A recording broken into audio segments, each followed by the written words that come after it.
Hi, it's Tim Hagen from Progress Coaching, and one of the most powerful things we can do as coaches is to facilitate practice. Whether we have people who are sales, customer service, operational, or what have you, everybody needs to practice. Let me share with you something that just recently occurred. I'm working with a manufacturing client, and we have some supervisors and team leads right out on the shop floor. And they have been role-playing and practicing having difficult conversations, a daunting task for many people.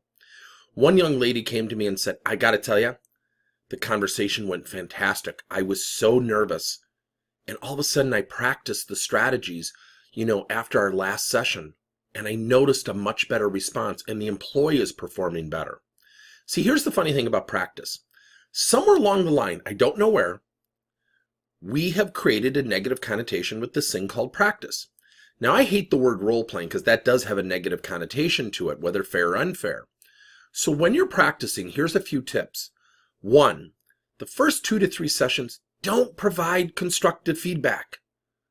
Just ask people simple self-actualized questions such as, Bob, what did Cindy do really well during your practice session she should be proud of?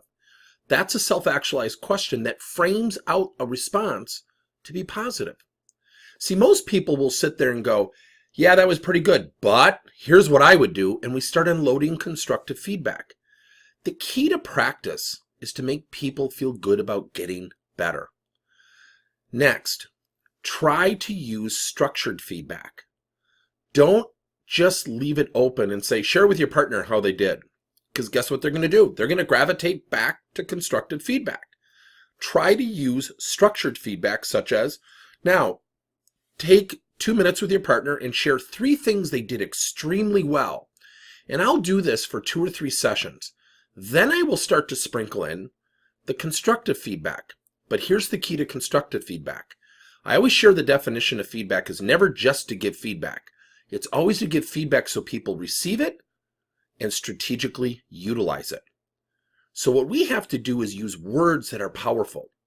So one of the structured feedback session is share 3 things your partner did extremely well and 1 area where you feel like they have an opportunity to improve.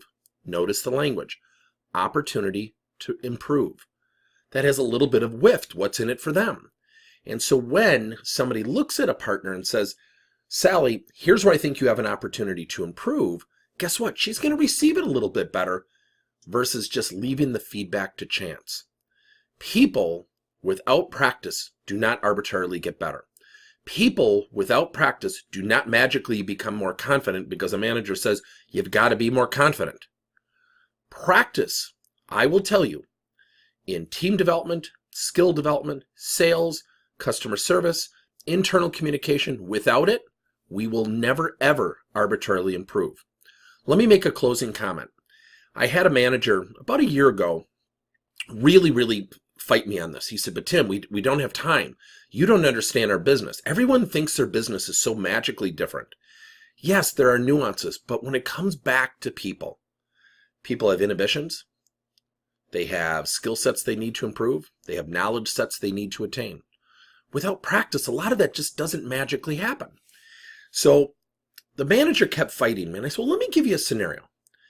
I want you to think about, you have to speak in front of, let's say, 2,000 people. And you have to get up in front of 2,000 people and you have to do a stand-up presentation. And it's in a month from now. What are you going to do between now, today, and that time frame? This is exactly what he said to me. He said, well, I'm not much of a speaker. I don't know if I would do it. I said, oh, no. You've been asked to do it. You have to do it. I'm asking you to hypothetically play along. He said, well, I'd probably be pretty nervous. And I looked at him and I smiled and I thought, are you arguing with me and for me? I mean, I didn't get it. And we started to laugh and I said, think about that. I said, I just did a keynote in front of 2,000 people. And I said, I am not nervous in front of people. But I have to tell you, I was up on 2 stages, 2 levels. I practiced with a keynote speaking coach just to get a feel for what it was going to be like versus a room full of 100 people where I can see eyes and I can react to people's reactions. A keynote in front of 2,000 people with the lights, I don't even see the front row. I had to practice. I said, so what if I just told you to show up? Don't practice. Would you go? He said, no, I probably wouldn't. I said, then why do we ask people to show up in customer service to handle angry customers without practice? Why do we ask salespeople to get in front of customers when we know we're going to get a competitor or a competitor price objection, and we tell them, don't practice those objections, just wing it? I said, don't you agree we wing it too much? To this manager's credit, till this day, 12 months later, he has structured practice sessions, 20 minutes a week. That's it.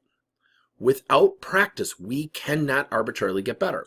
Without practice, we cannot observe and see where our people have opportunities to improve. Without practice, we cannot observe where our people's strengths are.